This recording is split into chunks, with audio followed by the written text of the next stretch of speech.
Hey, what's going on, everyone? My name is Matt Jarbo. This is the Mundane Matt channel, and this is a story that was breaking yesterday and had a bunch of us on YouTube and social media streams talking about this issue because it struck very close to home.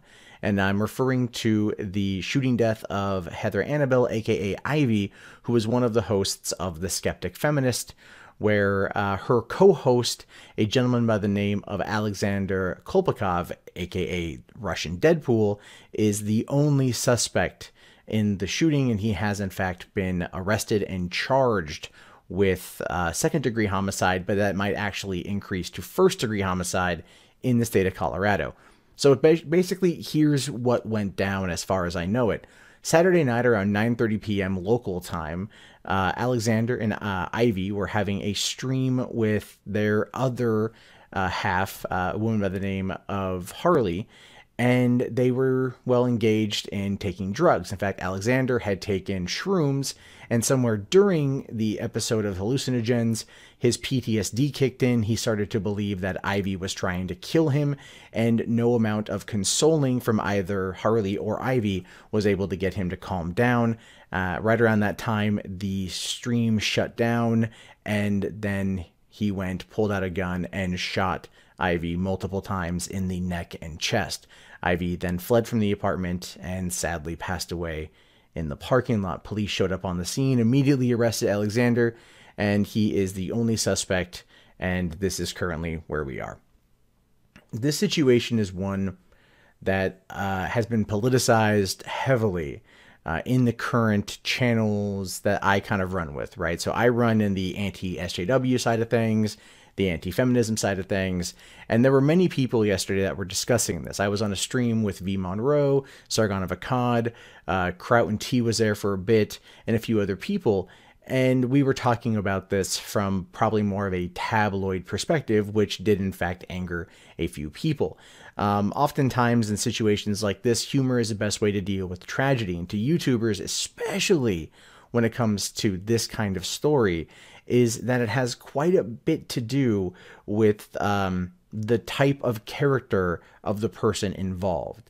One of the reasons why many of us probably jumped on the conversation of male feminist kills his feminist co-host is because many times over the course of the past few years, especially dealing with Gamergate, we have been, from the pro-social justice side of things, the pro-feminist side of things, labeled as sexist, bigoted, misogynistic, xenophobic, racist, neo-Nazis, violent sociopaths. Every single name that can be thrown at us is thrown at us. And every single time we find out about a situation involving violence or debauchery or scandal or scams or rape or racist or whatever inside the YouTube community, especially in this side of things, at least, ideologically speaking, it's always from the other side. So none of us were necessarily shocked to hear that this happened to be a male feminist that committed this act. Regardless of that, it was absolutely a tragedy nonetheless, but the shock was still there, which is why people were talking about it. And many people out there were not happy with how things were being discussed, which, again, that pretty much kind of falls back on the feet of the person who was feeling offended at the conversation. Information wasn't even coming out at a snail's pace at the time. People were just going off of what information was available. It wasn't much. And now that we know more, we can properly process what happened in this situation. What happened to Heather Anabel is utterly horrible. It's utterly tragic. It shines a large spotlight on the issues involving PTSD and drug usage. Many people out there have already heard argue that this is another thing that could have been prevented if Alexander didn't have a gun. Well, would it have been? I mean, this was a psychotic episode brought on by hallucinogens and a pre-existing mental condition. If it wasn't a gun, he might have grabbed something else. So you can't really argue the anti-gun narrative here. This is a person who was dealing with mental issues and on hallucinogens, and those two do not mix well. It's one of those situations where Alexander was in the military, he suffered PTSD, and that's something that he should have got proper counseling for. And it's nothing that anyone can be blamed for. There's no one here that can take the blame. It definitely doesn't fall on either Ivy or Harley. It's just one of those things where we as a society don't spend enough time trying to get people on to get help for those issues. We tend to let it slide. We tend to kind of look the other way because the scars caused by mental illness are never on the outside. And when they do come out, they come out in very abrupt, very violent, horrible ways, and it's tragic in the wake. This is just a quick update. I was able to find that Aleksandr Kolpakov is available for release on a $500,000 bail, which means they need to come up with $50,000 in order to secure his release on bond. The question is whether or not his fans will come together and attempt to raise the money for the time being.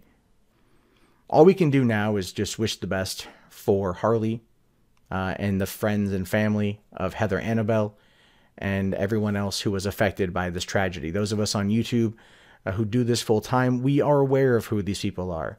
And even though we disagree with them ideologically, politically, narratively, however you want to describe it, at no point does anyone want or wish ill will or harm upon any of them. And given the situation as it happened, all I can do is offer the most sympathy and empathy to the people affected by this. And I hope that this might be used more as a way to come together over wanting to discuss mental illness than making it more about identity politics and the narrative differences between the sides. So anyway, those are just my thoughts on this. I'm very sorry that this happened. It's just another fucked up thing on this planet. Anyway, what do you guys think about this? Let me know in the comments below. My name is, of course, Matt Jarbo. This is the Mundane Matt channel. If you guys haven't already, thumbs up the video, subscribe for more content, check back daily for more content, and I'll see you guys later. Have a good one. Peace out.